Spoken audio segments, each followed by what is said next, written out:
Mapagpalang araw mga kataba. Yan. Dahil matagal na tayong hindi nagkakamansi. Meron tayo dito langka.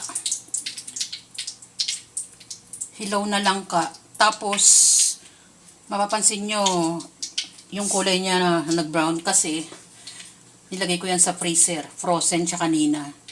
Tapos, yung ito naman, hahaluan natin siya ng sitaw, siling green, yung iba nating ingredients, bawang, sibuyas, luya, siling red, mas maganda medyo spicy, at yung ating pansahog. Dito sa kawali, pinagprutuhan ko to ng isda. Dito na rin ako magigisa. Inuuna ko yung pork para ma-toast ng konti bago tayo magisa ng ating bawang, sibuyas at luya. Takpan natin, balikan natin. Nilagay ko na yung bawang, sibuyas at saka yung luya. Tapos ilagay na natin yung ating kamansi dahil matagal lumambot to. Palalambutin muna natin ang palalambutin. Maglagay na rin tayo ng dagdag na pampalasa. Konting salt. Paminta. Ajinomoto.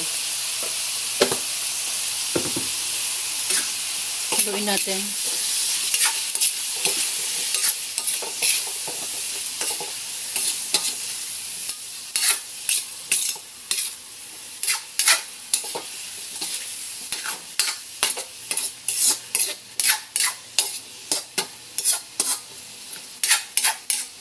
Pwedeng alamang yung panggisa nyo. Pero meron din kaming alamang salt na lang o di kaya patis. Takpan natin. Ilagay ako ng isang basong tubig. Ayan.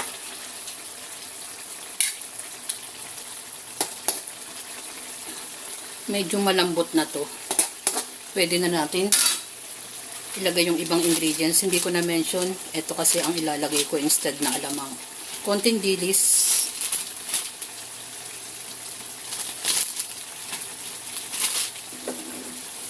At yung ating sitaw, siling green, siling red. Sabay-sabay na yan.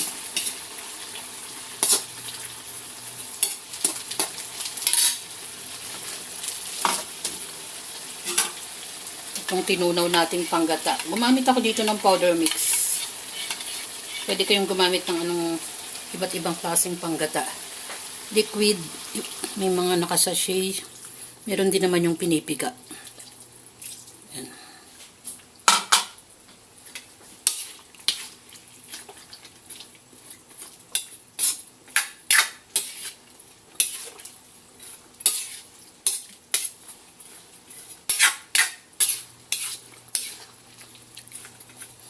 Haluin natin hanggang ilalim para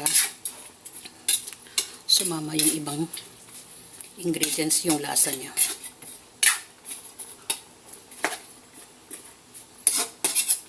Yan. Pa natin ulit.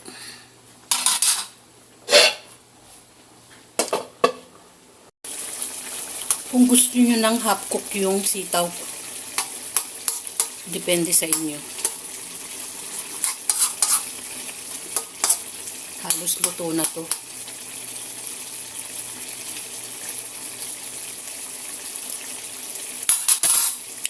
Sarap na. Samahan nyo ng kahit na anong klaseng isda. Kasi yun naman ang ginagawa ko kahit na anong klaseng isda. Pag may gulay, may konting isda rin. Yan. Dalawang klase lang ng gulay para sa ating gata. Yung kamansi o langka na tinatawag nila at sitaw. Iginata lang naman natin, iginisa sa konting pork. Naglagay ako ng konting dilis. Yan yung ating simpleng recipe na naman. At kung gusto nyo magdagdag ng pritong isda, pwede rin mga kataba. Ito naman ay bangus. Enjoy, kumain, at maging masaya.